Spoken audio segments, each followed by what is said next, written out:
¿Sí? ¿Está ya? Ahora. Olga, ¿nos oyes?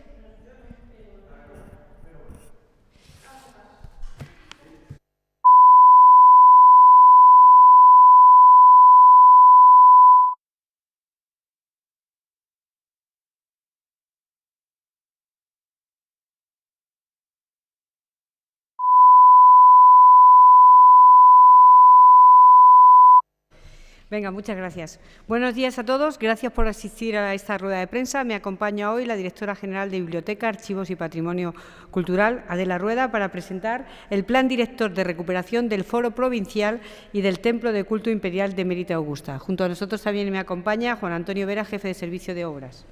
Como saben, Mérida es la ciudad romana por excelencia en Extremadura. No podemos entenderla hoy sin su legado arqueológico, un legado que queremos recuperar desde el punto de vista patrimonial, turístico, urbanístico y arquitectónico, y dotarlo del esplendor de la antigua colonia romana.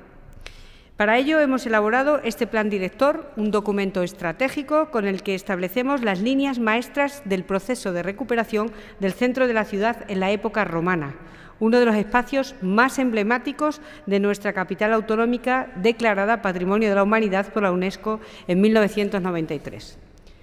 El Foro Provincial y el Templo Culto Imperial fueron el corazón de la antigua Augusta Emérita y su recuperación a largo plazo permitirá devolver a la ciudad parte de su grandeza original, recuperando el contexto arquitectónico en el que fue concebida.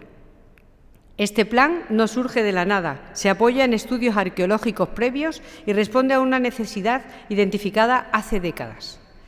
La revisión del Plan General de Ordenación Urbana de Mérida, ya en el año 2000, estableció la necesidad de actuar en esta zona que abarca la manzana definida por calle Almendralejo, travesía de Almendralejo y calle Holguín, lo que abarca una extensión de cerca de 6.000 metros cuadrados, algo más de media hectárea. Con las intervenciones arqueológicas que se realicen en los solares adquiridos públicamente por la Junta de Extremadura previstos en este plan, se ampliará el conocimiento de este espacio romano y se recuperarán los restos arqueológicos del Templo Culto Imperial y del pórtico del Foro Provincial de Mérida Augusta. Este plan director establece los pasos a seguir para recuperar todo ese espacio romano hasta la fecha contemplado de forma parcial e inconexa. La intervención contempla 7 fases, que pueden solaparse en el tiempo. La primera tiene que ver con la adquisición de los inmuebles por parte de la Junta en el área afectada, una fase necesaria para garantizar la viabilidad del proyecto que ya ha comenzado. En el año 2023, la Junta adquirió 2 inmuebles con un coste total de 335.402 euros y en el año 2024 se compraron 7 inmuebles por una inversión total de 728.351 euros. La segunda fase aborda la demolición de los edificios que actualmente ocupan parte de este yacimiento. Y la tercera prevé la excavación arqueológica de toda la zona, con el fin de ampliar el conocimiento sobre este espacio y garantizar su puesta en valor. Esta fase está valorada en 2.800.000 euros. A continuación se abordarán la restauración, consolidación y adecuación de los restos del templo y el foro provincial, siguiendo criterios científicos de conservación y restitución arquitectónica. Después se trabajaría en la redacción y el planteamiento especial que servirá de base de la ordenación del espacio y finalmente se plantea la celebración de un concurso de ideas de arquitectura para definir los elementos contemporáneos que se integrarán en este conjunto. La última fase prevé la construcción de nuevas edificaciones y urbanización del área, con un diseño que respete y potencie la monumentalidad del entorno. En total, se prevé un coste estimado superior a los 8,6 millones de euros para todas las fases incluidas en este plan director. Un proyecto ambicioso y complejo que la Junta de Extremadura asume con la convicción de que invertir en el patrimonio es garantizar que las generaciones futuras pueden disfrutar y aprender de la historia que nos define. Mérida es un motor cultural y turístico de primer orden. Este proyecto viene a sumar un nuevo espacio arqueológico integrado en la ciudad, accesible y visitable, que permitirá a los vecinos y visitantes pasear, disfrutar y comprender mejor el esplendor de Mérida Augusta. La Junta de Extremadura está comprometida con Mérida y su patrimonio. Trabajamos para que este proyecto sea una realidad con el máximo rigor histórico y científico y con todo el respeto hacia nuestra historia, nuestra cultura y nuestra identidad. Cedo la palabra a la Directora General de Bibliotecas y Archivos para que ahonde un poquito más en el proyecto. Muchas gracias. Muchísimas gracias, consejera. Yo paso, si queréis. Efectivamente, ahí. Bueno, pues os presentamos hoy lo que será el Foro Provincial y del Templo del Culto Imperial de Mérida Augusta. Como sabéis, el Plan General de Ordenación Urbana de la ciudad de Mérida contempla desde el año 2000 esta necesidad de recuperar este foro provincial y la Junta de Extremadura hoy en el año 2025 plantea un plan director que ordene todas las fases que requieren hasta llegar a esa puesta en valor de este foro provincial. Tenemos imágenes de los estudios a los que anteriormente aludía la consejera, unos estudios científicos de investigación avalados con grandes avales técnicos que entre ellos forman parte del yacimiento arqueológico Patrimonio de la Humanidad de Mérida Augusta, donde conocemos la ubicación de dicho foro provincial y la zona afectada, que sería esta, en principio, por este plan director, la zona que se beneficiará de este impulso turístico y este potenciador de recursos que será en un futuro esta zona. Como veis, están formadas por 20 parcelas. Las 20 parcelas incluyen unas 30 edificaciones. Como bien decía anteriormente, la Junta de Extremadura ha adquirido inmuebles en un estado actual de abandono y de grandísimo deterioro, con la intención de comenzar la primera fase de la que hablábamos anteriormente, primeras y segunda fase de las 7 que contempla este plan director. Hemos realizado un estudio exhaustivo de fachadas, de zonas de excavación, de áreas de reserva arqueológica. Ahí, como veis, esta es lo que ordena el Plan General del año 2000 y a lo que nosotros le estamos dando respuesta a día de hoy. De la segunda fase vendrá la demolición de aquellos inmuebles que estén en peor estado. Actualmente acabáis en prensa hace ya unas semanas la demolición del primero de ellos en la calle Holguín, que era un foco de problemas a nivel estructural, a nivel urbano. Entonces se ha hecho esa primera demolición. Tenemos pendiente una segunda demolición que se realizará este año y a partir de ahí seguir trabajando en investigación y excavación.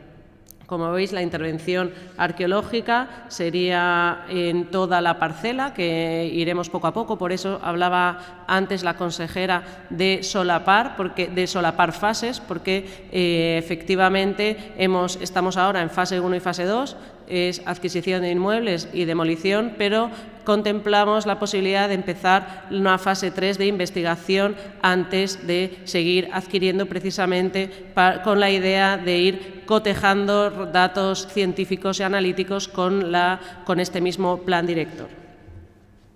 Veis, efectivamente vendría después una restauración en fase 4 del Templo del Culto Imperial en la calle Holguín, que incluiría una propuesta arquitectónica. Hablaba la consejera de un concurso de ideas. Sería una situación parecida a la que está en el Templo de Diana, efectivamente, que contempla el plan general, que sería liberar ese espacio que está ahora mismo constreñido urbanísticamente, liberarlo, dotarlo de alto valor arqueológico, turístico, económico y llevar a edificios anexos contemporáneos las posibilidades culturales del espacio.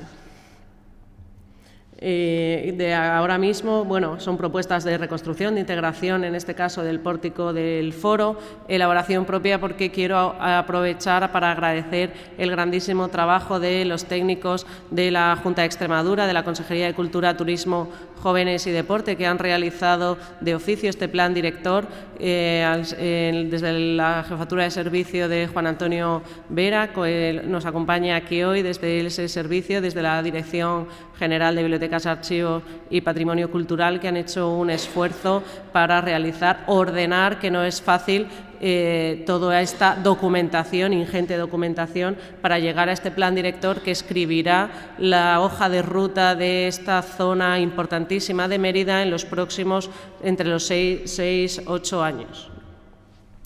Y pues son posibles intervenciones propuestas, como veis en la esquina superior izquierda, sería una gran plaza con edificios anexos. Para llegar ahí tenemos que ver cómo se hace, cuánto cuesta, qué esfuerzo técnico requiere, y eso es todo lo que describe este plan director.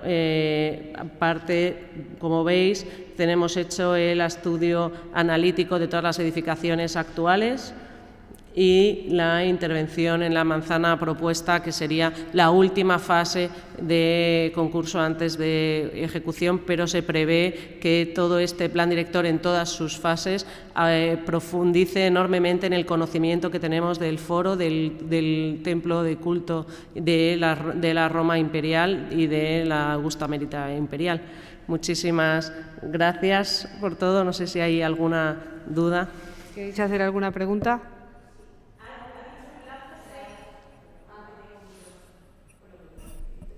Hola, buenas. ¿Ha dicho plazo? 6-8 años de aquí. Son tanto los costes que se están manejando, que se prevé, como ha dicho la consejera, casi 9 millones de euros, y los plazos que estamos trabajando entre 6-8 años, son estimativos, depende de todo lo que vaya apareciendo, depende de cómo se vayan desarrollando las labores arqueológicas de investigación y también de la dotación presupuestaria, que efectivamente este plan director lo que nos ha dado es un horizonte que no lo había, y lo que nos ha dado es una hoja de ruta que tampoco la había. Vale, yo lo digo porque yo siempre hablo, y esto es de la etapa de Francisco Muñoz, o sea, imagínense ustedes de dónde llega la historia. Se hizo un plan director para el monasterio de Guadalupe a 10 años, maravilloso, genial y fantástico, y obviamente con los cambios de gobierno terminó en el olvido. ¿Qué es lo que a mí me asusta de los planes directores?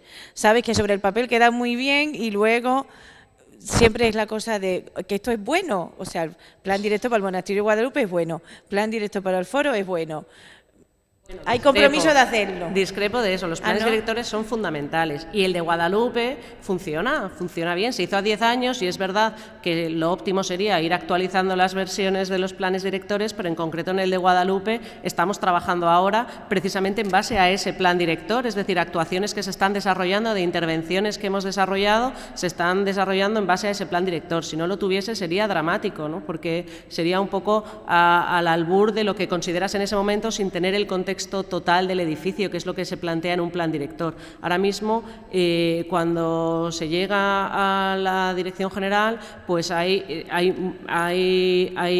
inmuebles, hay una dotación de inmuebles, hay una idea de investigación, hay una idea pero no había algo que atase, un paraguas marco. Evidentemente creo que forma parte de la responsabilidad institucional que tenemos al llegar a los sitios, ¿no? Que es ver lo que hay sobre la mesa, y este plan en concreto es un plan. Y yo creo que todos los planes directores que estamos impulsando son planes muy avalados técnicamente. O sea, no son planes que estén al albur del que llega, sino que el que llega los tiene que acoger como propios y formar parte, evidentemente, dentro de las dotaciones. Hay que ordenar mucho. Todas estas fases estaban inconexas y no había una idea clara, y tenemos que plantear perspectivas para que la ciudad pues tenga un futuro además científico, un futuro documentado, un futuro que aporte, y hemos hablado también del turismo, de la calidad de vida de las personas que viven aquí, de todo, ¿no? Yo creo que es imprescindible hacerlo con un plan director y no según se nos vaya ocurriendo o vayamos teniendo tiempo para hacerlo. Preguntar respecto al presupuesto, no digo ya los 9 millones, sino estas primeras fases que se están ejecutando, ¿provienen exclusivamente de la Junta de Extremadura o...? Extremadura, solo y exclusivamente de la Junta de Extremadura. Este plan, la próxima semana que me voy a reunir con el alcalde de Mérida para otros temas, pues que él lo conoce porque lo tiene el consorcio también y ha podido verlo, y porque las licencias de obra son a través del ayuntamiento, pues se lo presentaremos también para que lo conozcan y lo hagan tan suyo como nuestro. ¿Nada más? Muchas gracias. Gracias.